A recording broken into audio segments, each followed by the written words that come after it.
For the first time, we have some insight into who authorities think is responsible for the disappearance of a missing Beaver Dam woman. WMTV's Sam Schwartz read through the criminal complaint and joins us now live in the newsroom with details from the investigation. Sam? Lee, according to this 6-page criminal complaint, Beaver Dam police began their investigation last October when Alexis's mom went to police and said she had not heard from her daughter in 6 months. Much of the investigation focuses around 3 locations: the Beaver Dam apartment where the couple lived, a storage unit Aaron rented out, and the house of a new woman Aaron started dating around 2 months after Alexis went missing. Cadaver dogs detected the scent of human remains at Aaron's old apartment, which you can see on your screen here, as well as his car. On March 30th, a day after Alexis was seen on camera, Aaron bought a 32-gallon trash can. I wish he would just tell him where her body is, what he did with her at least. You know, the family needs it. For almost 2 months after Alexis Nelson was last seen alive, her phone kept talking. It liked posts. It texted her mother. It even wished her a happy Mother's Day. A woman vanishes off the face of the earth, but her phone, still going, still typing, still telling everybody she was fine. And here's the part that stops you cold. Every single time that phone lit up, it never moved. Not once. The same cell tower, every time. The one sitting right outside the apartment she shared with her husband. So if Alexis was already gone, who was holding the phone? And why were they working so hard to keep a missing woman talking? Welcome to Hidden Case Detective, where forgotten cases finally get told. Unexplained disappearances, unresolved mysteries, cold cases that went silent while families fell apart waiting. We do not let these cases die. Subscribe and lock in. Now let's get into it. Her name was Alexis Lindsay Nelson, 42 years old, 5'1", pink and blue dyed hair, the kind that says a woman still had some color left in her, still had some life she wanted people to see. She was from a small place in Wisconsin, grew up with her parents close by. The kind of family where a daughter and her mother stay tied together no matter how old she gets. They talked. Regular. That detail is going to come back, so hold on to it. Now, when Alexis was 22, she married a man named Aaron Nelson. This was 2006, and they stayed married for almost 20 years. 20 years. That's not a fling. That's not a season. That's most of her adult life tied to one man. But here's what those 20 years actually looked like, according to her own mother. On again, off again. He'd leave. She'd come back home to her mother's house to ride it out. Then somehow, she'd end up right back with him. Her own mother described Aaron with one word that tells you everything you need to know: controlling. And it didn't stop at controlling. The mother told police he was verbally abusive, physically abusive, that this was a man who put his hands on her daughter, and her daughter kept going back anyway. Now, if you've ever loved somebody who couldn't leave somebody, you already understand this part. You don't have to like it. You just have to understand that it's real. That's how a lot of these stories start. Quiet, behind a closed apartment door, where the neighbors hear the yelling but never see the bruises. And the neighbors? They heard plenty. One woman who lived in the same building, a neighbor named Carrie Peen, said it plain. She heard them arguing. Carrie Peen lived in the same building as the Nelsons and remembers hearing fighting and seeing Alexis only when accompanied by Aaron. And in all that time, she rarely ever saw Alexis, without Aaron right there beside her. Think about that. A grown woman, and you almost never see her alone. Always escorted, always accompanied. That's not a marriage. That's a leash. Now let me tell you about Aaron Nelson, because the man has a history. And once you hear it, the rest of this story starts landing different. This wasn't his first relationship. Before Alexis, he had another woman and a daughter from that relationship. And here's a man who would later sign away his parental rights to a whole other child he fathered years down the line. We'll get to that. Just know now, this is somebody who walks away from people easily, but it's the coworkers who really opened the door. See, Aaron worked construction, out on job sites all over the area, and the men he worked next to, day after day, they saw things. And when the police finally came asking, they talked. One coworker remembered something from a hot summer, almost 100 degrees outside. And there's Alexis, sitting in Aaron's vehicle at the job site, just sitting there in the heat all day. Why? Aaron told him he kept his wife in the car to keep her from drinking. Make it make sense. A grown woman baking in a vehicle in 100-degree heat because her husband decided she couldn't be trusted to be home alone. He didn't call that control. He called it help. Another coworker, a man who'd known Aaron about 5 years, told an even darker story.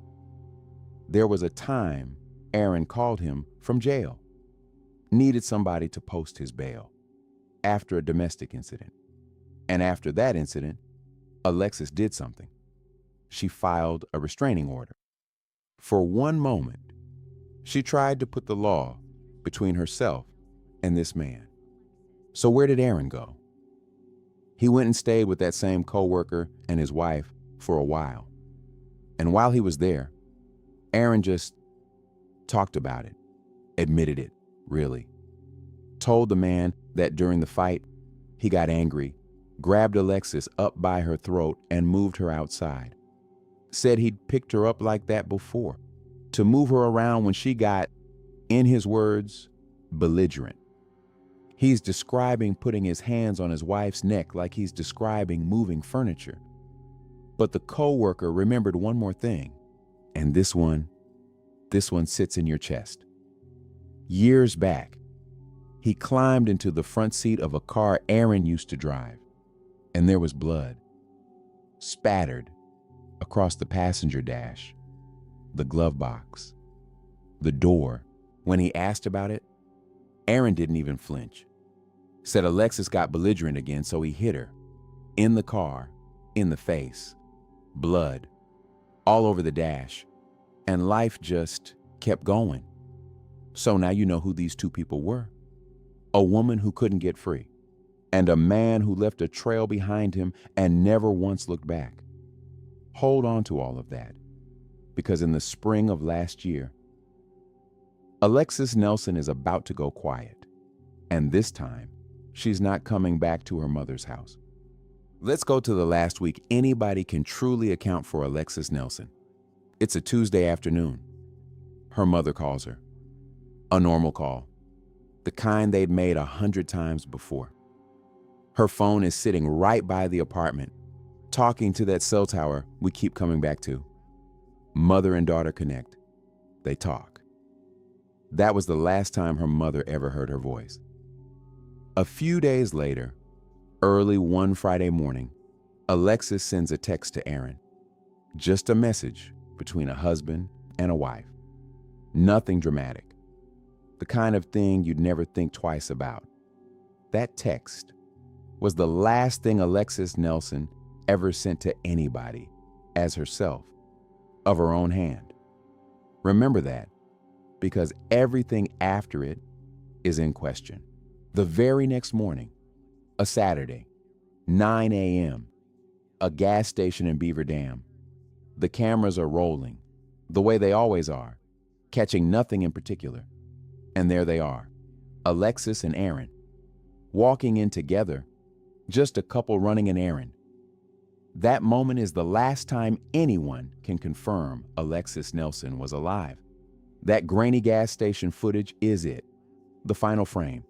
After that, watch what her phone does, because her phone is about to do all the living for her. Late that same morning, her phone starts moving. It travels out of Beaver Dam, down the highway, into a town about 30 miles away called Sun Prairie. The phone is on the move, and while it's out there, Aaron's debit card gets used. An 18-pack of Miller Lite and some Arizona hard lemonade. Now investigators noted something about that. That right there, Miller Lite and Arizona hard lemonade. Those were Aaron's drinks, his choice, not hers. Then, that afternoon, the phone comes home. Back to Beaver Dam. Back to that same tower outside the apartment. And here's the thing you have to understand. From that afternoon, that phone never leaves again. It connects to the same tower, day after day, for almost 2 months straight. It never travels. It never goes to work. It never visits a friend. It just sits right there at the apartment. A phone that belongs to a woman who is supposedly alive and well. Now, the very next morning, Sunday, 8 a.m., Aaron Nelson drives to a hardware store and buys a 32-gallon Rubbermaid Brute trash can, paid with his debit card, left a record, a trash can. The morning after his wife was last seen alive. I'm not going to tell you what to think about that. Let's just keep moving, because here is where it gets cold. Over the next stretch of days, that phone, Alexis's phone, the one that never moves, starts doing things. There are calls placed from the phone to its own number, like somebody checking the voicemail. There's activity on her Facebook. Pages getting visited. The account staying just active enough to look alive. And then somebody using one of Alexis's online accounts runs a search. They're looking up construction jobs in Missouri. Hold that thought. Construction jobs in Missouri. We'll see why in a second. Now jump to a few days after the trash can. Aaron's supposed to be at work. He doesn't show. No show. Gone for the day, doing who knows what. And on that very same day, he skips work. A brand new Facebook account gets created under a different name. James Nelson. James being Aaron's own middle name. A whole new identity. A clean page. And when investigators finally looked at that page months later, the relationship status on it said one word: widowed. His wife hasn't been reported missing. Nobody has found a body. The medical examiner has no record of her death anywhere in the state. But this man has already declared himself a widower. And less than an hour after making that page, James Nelson is already messaging a woman. Same day. The page is barely cold, and he's already reaching out. Oh, so now we understand the rush. Now here's where Alexis's phone tells its most painful lie. Weeks go by. Her mother hasn't heard her voice since that Tuesday call. But the texts keep coming from Alexis's number, so Mama isn't panicking yet. Why would she? Her daughter is still texting her. Then one evening, a message lands on the mother's phone from Alexis's number. And it says, "Been meaning to tell you that we moved to Missouri." Missouri. The same Missouri somebody had been searching construction jobs in, using Alexis's account. Now her phone is telling her own mother she packed up and moved there. The mother texts back the most natural thing in the world. She asks for the new address so she can send her daughter's mail. She never gets an answer. No address. Nothing. A few days later, one more text comes through from Alexis's number. "Happy Mother's Day." The mother responds. Of course she does. And then, silence. Nothing ever comes back. That was the last message that phone would ever send her. Let me tell you something. Somewhere out there, a mother received a Happy Mother's Day text from her daughter's phone, and the mother believed it came from her daughter. And every piece of evidence in this case says her child was already gone.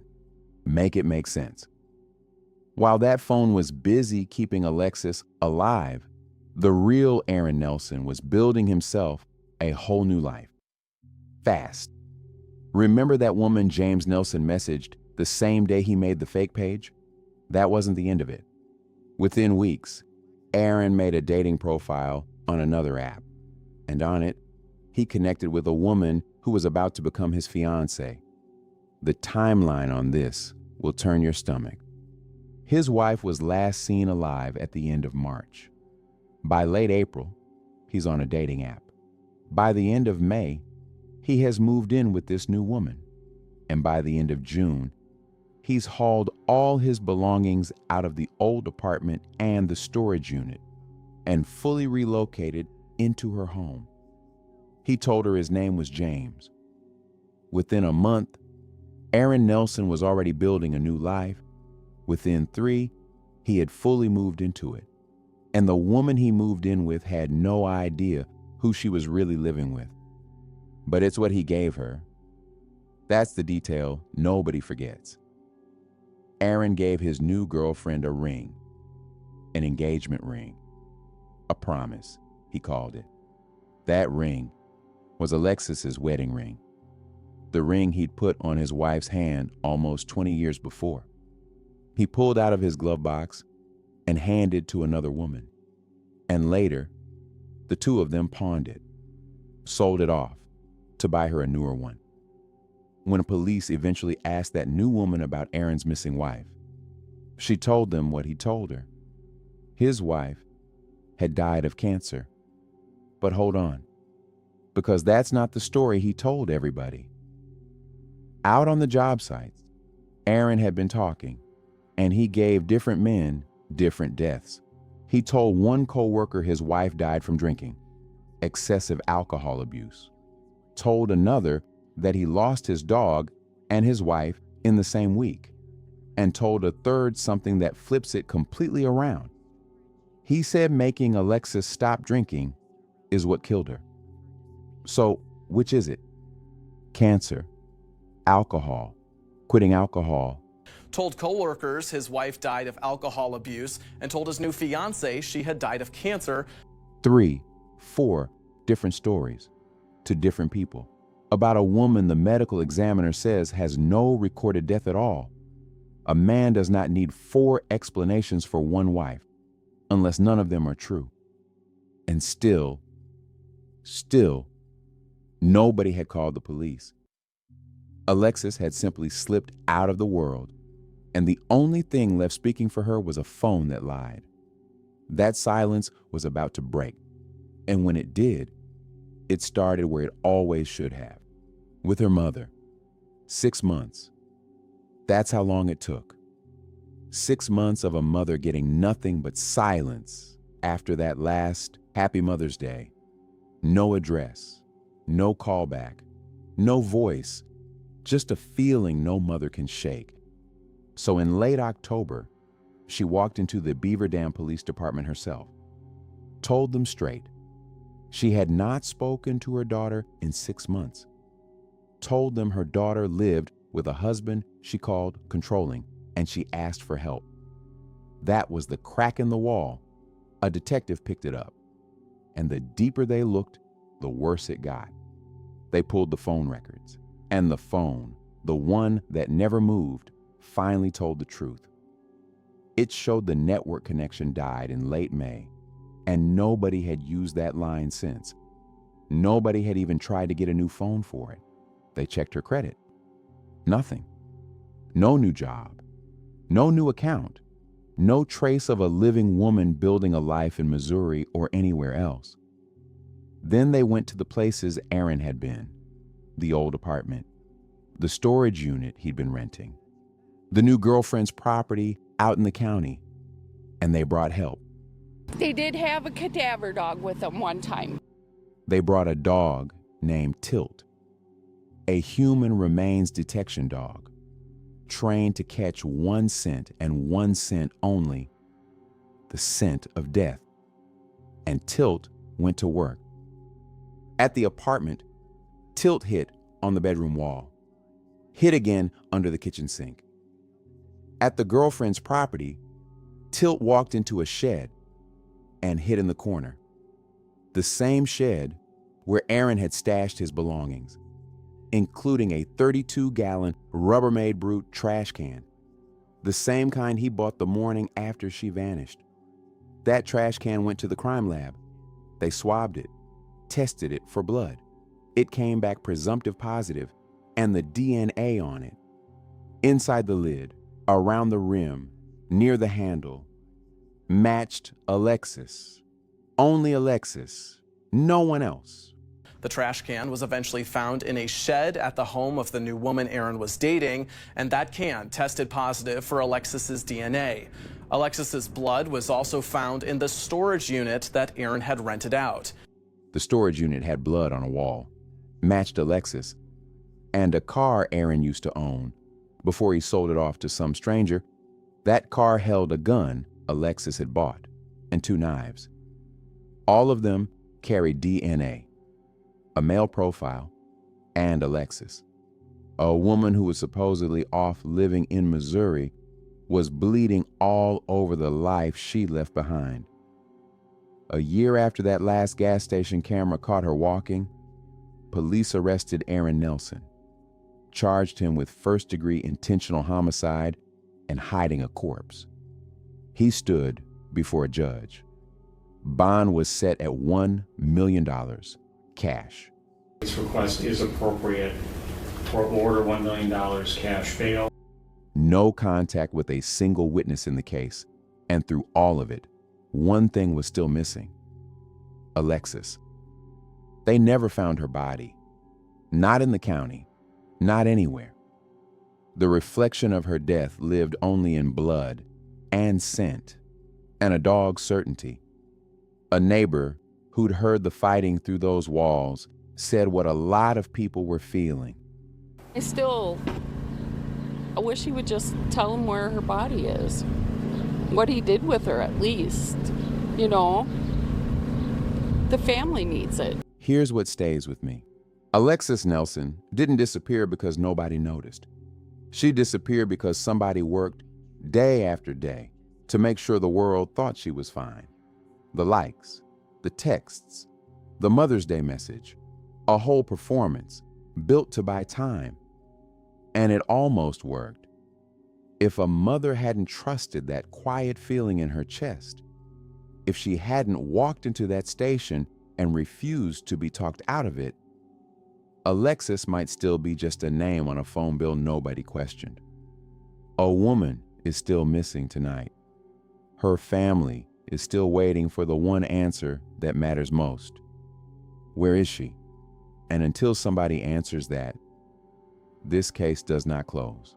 If you have had any contact with Alexis Nelson or Aaron Nelson in the past year, we ask that you please reach out to us. You can call our tip line at 920-386-4072 or email tips@co.dodge.wi.us. You can also submit a tip through the Dodge County Sheriff's Office app. If this is your first time here, this is what we do.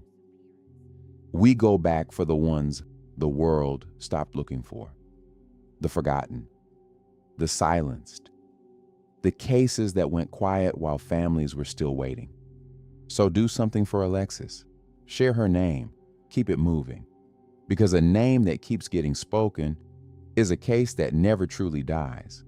Subscribe and stay with us. This is Hidden Case Detective. We do not let these cases die.